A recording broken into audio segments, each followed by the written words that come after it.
आज जो हमारा प्रेस वार्ता का जो मेन मुद्दा है, 29 तारीख को हमारे रोहतक डिपो की एक यूनियन है जो पहले सांझे मोर्चे में थी, उन्होंने प्रेस वार्ता की थी। उन्होंने महाप्रबंधक महोदय पर भ्रष्टाचार के आरोप लगाए थे और मेरे ऊपर भी भ्रष्टाचार के आरोप लगाए थे। और महाप्रबंधक महोदय को उन्होंने हमारे प्रति जो ड्यूटियों का मामला है कि ड्यूटी महाप्रबंधक महोदय के अपने साथ रखते हैं, ऐसा कुछ भी नहीं है। हमारी जो ड्यूटी है महाप्रबंधक महोदय जो लगाते हैं, सीनियर कर्मचारी होने के नाते लगाते हैं। मैं 2008 का बैच का कंडक्टर हूं और वो जो साथी हमारे ऊपर आरोप लगा रहे हैं वो 2018 बैच के हैं। और इसलिए महाप्रबंधक महोदय हमारी जहां भी ड्यूटी लगाते हैं हम अपनी पूरी ड्यूटी करते हैं। और महाप्रबंधक महोदय कल अगर हमारी मार्ग पर ड्यूटी लगे वहां भी हम करने के लिए तैयार हैं। और रही भ्रष्टाचार की, डिपो में ऐसा किसी प्रकार का कोई भ्रष्टाचार नहीं है। ये सारे आरोप मनगढ़ंत बेबुनियाद हैं। हम तो जो हमारे साथी व्हाट्सएप पे, सोशल मीडिया पे हमारे को बदनाम कर रहे हैं, हम डिपो कर्मचारियों से हाथ जोड़ अपील करते हैं इन अफवाहों पर ध्यान न दें और डिपो में विभाग हित में काम करें और किसी के बहकावे में न आए। हमारी बार बार यही अपील है। भ्रष्टाचार के आरोप ये लगा रहे हैं, जीएम साहब के साथ मिलकर वाटर कूलर खरीद लिए जीएम साहब ने, और जो जिनका प्राइवेट समिति वाली बसों का है और किलोमीटर स्कीम वाले जो कि बिल्कुल निराधार है, उनका कोई महत्व नहीं है। आरोप तो आरोप थे आपको भी लगे थे कि जो आवास है यहाँ पर वो आपके मिली भुगत करके आपको 1 महीने पहले वो आवास दे दिए गए, बल्कि जो कर्मचारी थे वो 1 साल से फॉर्म भर रहे उनको नहीं मिले, वो क्या मामला? ऐसा है, ये जो मेरा पर्सनल मामला है, आवास का ऐसा होता है डीसी साहब की अपनी खुद की पावर होती है, वो किसको देना चाहे किसको नहीं। बहुत से कर्मचारी, बहुत से विभागों के कर्मचारी लाइन में होते हैं, लेकिन वो उनके अधिकार क्षेत्र की बात होती है। वो इसमें ना मेरा कोई पर्सनल वो है ना किसी और कर्मचारी का है। सबको जहां पर जिसका समय अनुसार होता है उसको मिलता है। कर्मचारियों ने आरोप लगाया कि जो महाप्रबंधक जी हैं वो कर्मचारियों को अपने पर्सनल काम के लिए यूज करते हैं, एक बच्चों को ट्यूशन लेके जाना, इस तरह के आरोप है जो लगाए गए। नहीं, ऐसे ये सभी बिल्कुल आरोप निराधार है। ऐसा कुछ भी नहीं है। कोई पर्सनल यूज के लिए सभी विभागित में कार्य कर रहे हैं और जहां पर जिसकी ड्यूटी होती है उसकी ड्यूटी लगाई जाती है और पर्सनल कोई भी यूज नहीं कर सकता कोई भी पदाधिकारी। हम साझा मोर्चे से अलग नहीं। हमारा साझा मोर्चा अब भी है, स्टेट का साझा मोर्चा अब भी है। हमारी डिपो की जो साझा मोर्चे कमेटी थी उसमें एक यूनियन चली गई और बाकी सभी यूनियन एक साइड है, 6-7 यूनियन वो एक साइड है। आज की जो प्रेस कॉन्फ्रेंस है वो हमें इस उद्देश्य के लिए की गई है कि 28 फरवरी को ज्वाइंट एक्शन कमेटी के नाम से रोहतक डिपो में 7 यूनियनों ने मिलकर एक ज्वाइंट एक्शन कमेटी बनाई थी और कर्मचारियों की मांगों के लिए महाप्रबंधक महोदय को एक 18 सूत्रीय मांग पत्र दिया था। उसके बाद महाप्रबंधक द्वारा 27 मार्च को ज्वाइंट एक्शन कमेटी को 11 बजे मिलने का टाइम दिया था, लेकिन आचार संहिता लगने के कारण महाप्रबंधक महोदय ने मौखिक तौर पर बुलाकर ज्वाइंट एक्शन कमेटी के सदस्यों को बता दिया था कि जैसे ही आचार संहिता हटेगी आप लोगों को बातचीत के लिए बुला लिया जाएगा और हो सकता है कि जब तक आपकी मांगों को मैं सारी मांगों को पूरी कर दूं। लेकिन एक तथाकथित कुछ लोगों द्वारा लगातार डिपो के अंदर माहौल खराब किया जा रहा है और ज्वाइंट एक्शन कमेटी के प्रधानों के खिलाफ अभद्र भाषा का प्रयोग किया जा रहा है सोशल मीडिया के माध्यम से और डिपो का माहौल खराब किया जा रहा है। और जो महाप्रबंधक महोदय का रवैया है वर्तमान समय तक सभी यूनियनों के प्रति और सभी कर्मचारियों के प्रति बड़ा सकारात्मक रहा है। जो भी कर्मचारी उनसे अपनी समस्या लेकर जाता है तो महाप्रबंधक महोदय बड़े ही सहानुभूतिपूर्वक उसकी समस्या का समाधान करने का प्रयास करते हैं। लेकिन कुछ लोग जानबूझकर अपने व्यक्तिगत उद्देश्यों को साधने के लिए कर्मचारी हितों की आड़ में डिपो का माहौल खराब करते हैं, जो कि एक शर्मनाक विषय है।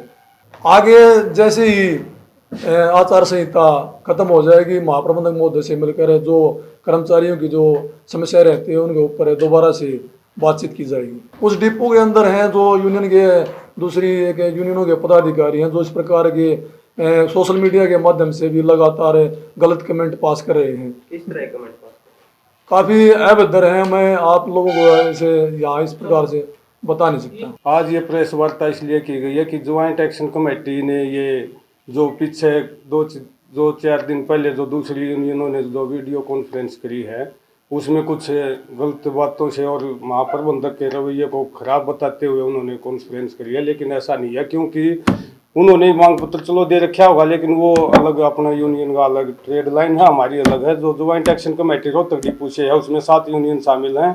28 फरवरी 2024 को 7 यूनियनों ने महाप्रबंधक महोदय को कर्मचारियों की समस्याओं के लिए मांग पत्र दिया था। जो समस्या थी वो 18 सूत्रीय मांग पत्र था, उसमें सभी ऐड हैं। और उसके बावजूद महाप्रबंधक ने 1 महीने का समय दिया। 27 मार्च को महाप्रबंधक महोदय ने बातचीत के लिए बुलाना चाहा, बाकायदा लेटर जारी कराया सभी 7 यूनियनों को, लेकिन आचार संहिता के लगने के कारण महाप्रबंधक महोदय ने उसको पोस्टपोन कर दिया बातचीत के लिए। तो फिर हमारी सभी 7 यूनियनों ने मीटिंग करके महाप्रबंधक महोदय से 27 मार्च को ही मिलना चाह, क्यों भाई पोस्टपोन के लिए बातचीत तो कर सकते हैं, लेकिन मांग पत्र पे नहीं, वैसे तो बातचीत कर सकते हैं सामूहिक तौर पर। लेकिन सभी यूनियन, हमारी 7 यूनियन महाप्रबंधक से मिली और उनको मांग पत्र को साइड में रखकर कर्मचारियों की समस्याओं के बारे में अवगत कराया कि जी ऐसा मांग पत्र पे बातचीत नहीं करना चाहते तो हमसे वैसे बातचीत करो, जो समस्या डिपो की। वो बोले, महाप्रबंधक महोदय बोले तो भाई बताओ। बोले जी ऐसे ऐसे हैं, कुछ नाइटें हमारी जो एसी गाड़ी चल रही हैं उनका टाइम टेबल जो है ना ठीक कराया जाए, क्योंकि गर्मी का समय आ रहा है और वो गाड़ी बंद है पीछे से कुछ दिनों से, उनको चलाया जाए। वो नाइट की सर्विस भी चलाई और उनका टाइम टेबल फिक्स किया जाए। और कुछ गाड़ियाँ जो हमारी अब गर्मी की समस्या को देखते हुए हमारे टाइम बंद है उनको चालू किया जाए। इसके बाद जो उसने आचार संहिता का हवाला दिया तो उसने कहा कि मैंने आपकी जो मांग थी उनको समस्याओं को जरूरी से जरूरी हल करने के लिए मैंने ज़्यादा से ज़्यादा प्रयास आपसे पहले ही कर रखा है। जैसे ही आचार संहिता समाप्त होगी तुरंत आपको लेटर जारी करके बुला लिया जाएगा मांग पर। कई दिन से लगातार 2-3 महीने से देख रहे हैं। कुछ साथी, मैं तो उन ग्रुपों में नहीं है, और साथी बताते हैं कि जो सोशल मीडिया पर कुछ कर्मचारियों के खिलाफ, कुछ अधिकारियों के खिलाफ कुछ लिखते रहते हैं।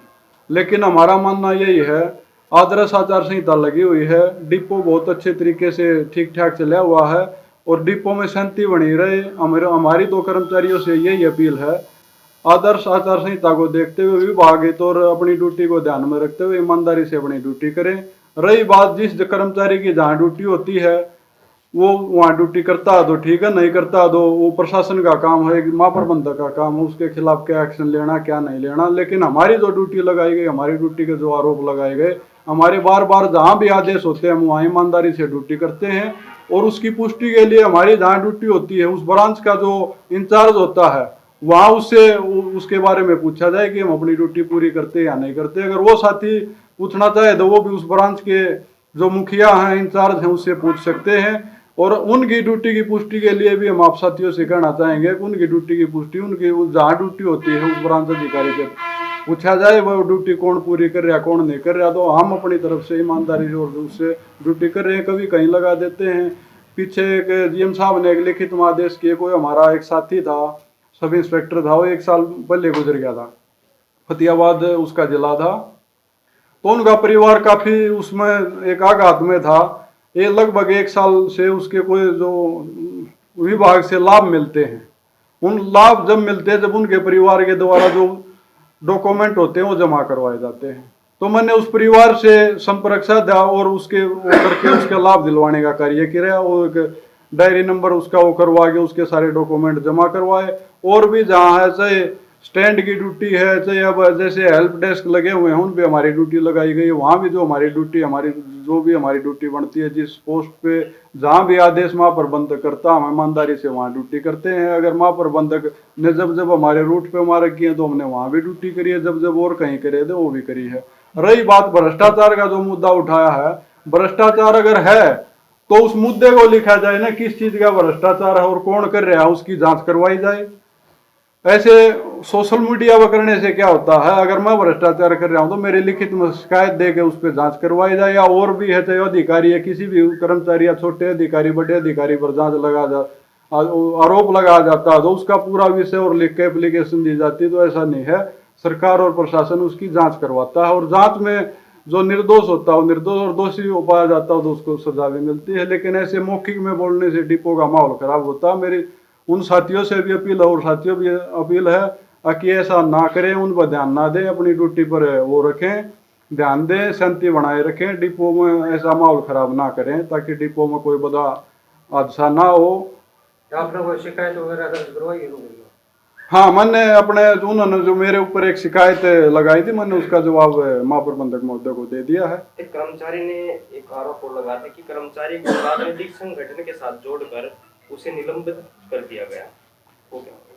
देखिए, हमारा सुनने में आया, हमने देखा नहीं। उसका जवाब तो जो कर्मचारी निलंबित हुआ है उसके बारे में तो वो ही स्पष्ट कर सकेंगे, या अधिकारी ने सस्पेंड किया तो अधिकारी उसके बारे में बताएगा, उसके बारे में हम ज्यादा नहीं बता पाएंगे। उन्होंने ये भी कहा कि जो राजनीतिक संगठन से जोड़ा गया था उससे हमने लिखवा के भी लेके आए हैं कि ये हमारा कोई कर्मचारी नहीं, उसके बाद भी जो हटा दिया गया। नहीं हटा दिया गया तो उसके बारे में वो जांच है या क्या हो, महाप्रबंधक महोदय से मिले या लिखित में जो उनकी इंक्वायरी होगी या क्या होगी, क्या प्रोसीजर होगा, उसके बारे में वो बताएंगे। हम दूसरे के उस पर हम ज्यादा वो नहीं करेंगे।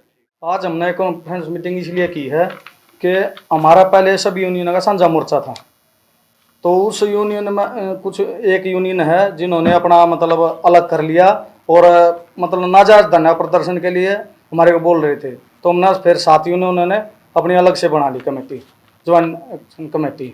तो उस समय अब वो इसीलिए भ्रष्टाचार कर रहे हैं जीएम साहब के लिए, या हमारे जो नेता हैं उनको भी बदनाम कर रहे हैं कि वो काम नहीं कर रहे। और इसमें महाप्रबंधक जी ने मतलब कहीं भी लगा सकते हैं, वो काम तो काम है, इसीलिए हमने ये कराया। इसमें कोई भ्रष्टाचार नहीं है। जीएम साहब हैं जो हमारे महाप्रबंधक है, वो अपने सभी कर्मचारियों के लिए अच्छा काम करते हैं और सभी यूनियनों को सुनते हैं पर्सनली।